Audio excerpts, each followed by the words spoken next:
19-1-1046. Though this proceeding is not pursuant to Title 14, I believe the court can look to Title 14 for guidance regarding making its decisions and rulings about APR. It is generally understood that the court is to make decisions about parenting time and decision-making based on a best interest of the child standard. In terms of our request for sole decision-making to mix Landy to start, that is legally appropriate based on CRS 1410-124.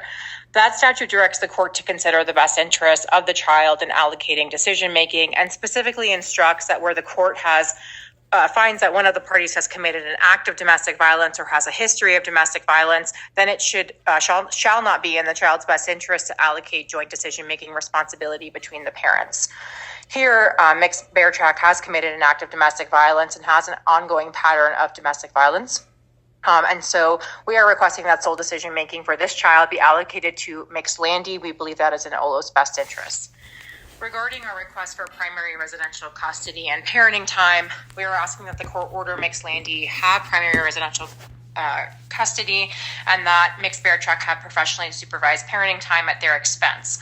We are okay with an order giving discretion to Mixed Landy to expand that to supervised by kin, should an appropriate kin be identified and be available to supervise their time. We are requesting that Mixed Landy have the child all other times. Your Honor heard testimony that essentially Mixed Landy is not a perfect parent who makes perfect decisions all the time, but that they have successfully mitigated the safety concerns in this case, that they have addressed their mental health to the satisfaction of the department and the GAL. They have signed ROIs and provided information to the department about all the treatment that they have done all along throughout this case. There are not significant ongoing concerns about their ability to parent this child, to meet this child's needs, or to keep this child safe. The child is in Mixed Landy's care and has been for a few months, and the child is doing well. Contrast that with what the court heard regarding Mixed Bear Track. Mixed Bear Track has had over a year to provide information regarding their compliance and mental health treatment to the department, and frankly has had longer even than that.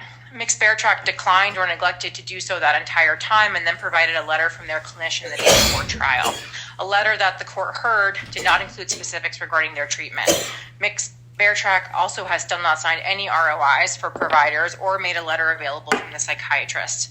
It is unknown what their current mental health status is, whether they are currently taking any mental health medications as prescribed.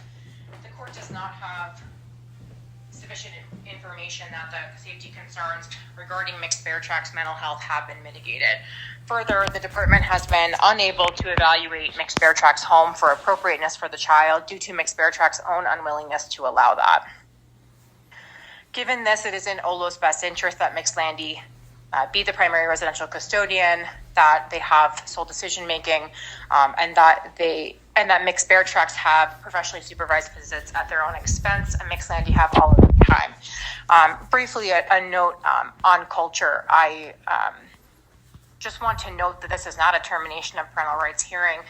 Both parents will still have time, according to the APR we're proposing, with this child in order to support the child in understanding and connecting with their culture.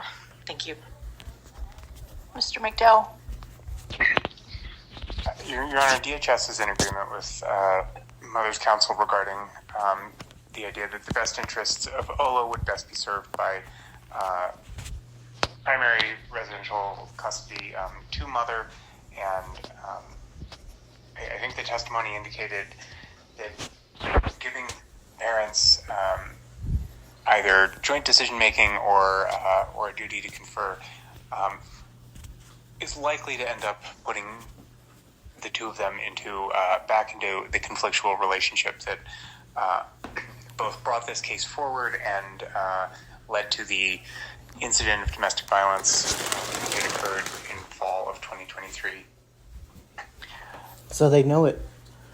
That was McDowell. He just put his fucking foot in the grave. So